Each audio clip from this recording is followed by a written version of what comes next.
Hi, I'm Ms. Michelle from the Ridgely branch of the Fort Worth Public Library.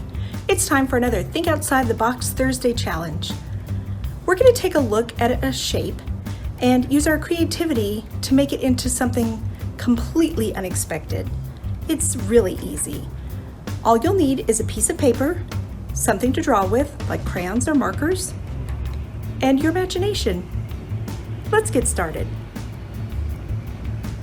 This is our Think Outside the Box challenge. This is not the letter J.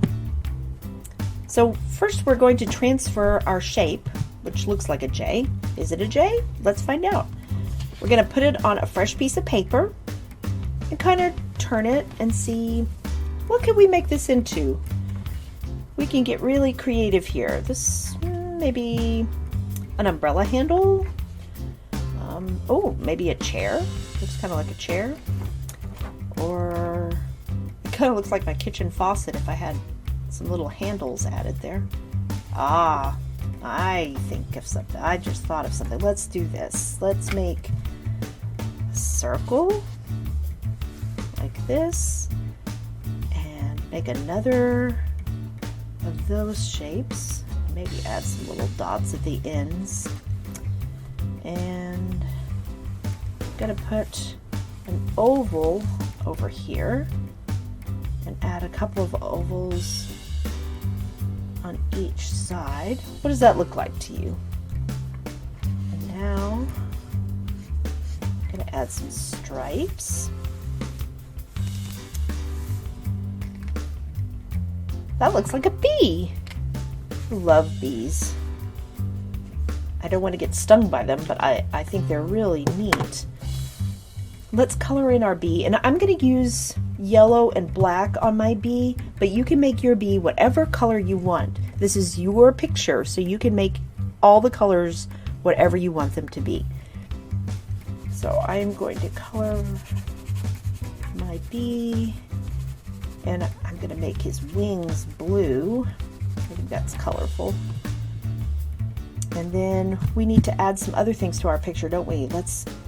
I'd like to add a sun. It's a pretty day. And our bee is going from flower to flower, right? And so let's make some flowers. We'll add lots of colorful flowers so that bee can find all the nectar and pollen that he needs. Bees are important, you know, because they carry pollen from flower to flower. It's a process called pollination, and it helps the plants make more flowers. Some of our crops, like apples and strawberries, are pollinated that way too. The pollen sticks to the bee's legs as they go from flower to flower. There are small baskets on the bee's legs that can also collect pollen. So not only does it stick to their body, but it fills up those little baskets on their legs. And then when they land on the next flower, the pollen is transferred. Bees have a really long tongue, so they can sip nectar from flowers.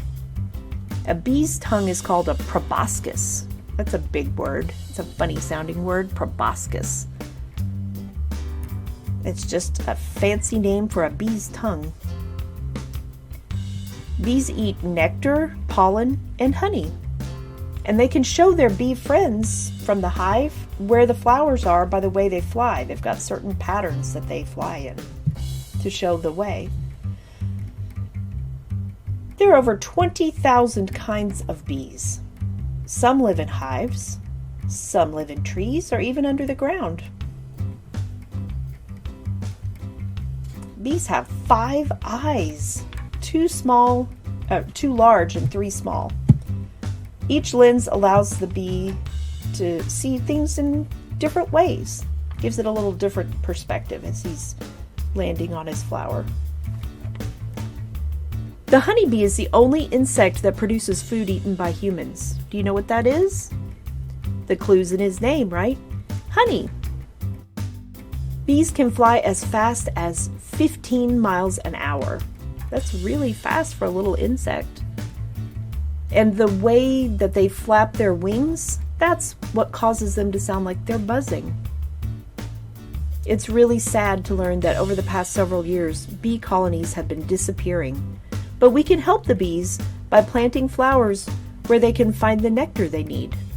Colorful flowers and cluster flowers attract bees, so we can plant things like lavender, marigolds, daisies. I think this flower looks like a daisy. And rosemary. And that helps our friends the bees. This is not a J. This is a bee. Thank you so much for joining me for another Think Outside the Box Thursday challenge. Remember, there's an artist in everyone, so let your creativity flow. If you'd like more information about bees or any other subject, please visit your local library in person or online at www.fortworthlibrary.org. You can also use the Libby app or Overdrive. I hope you had fun. I'll see you next time.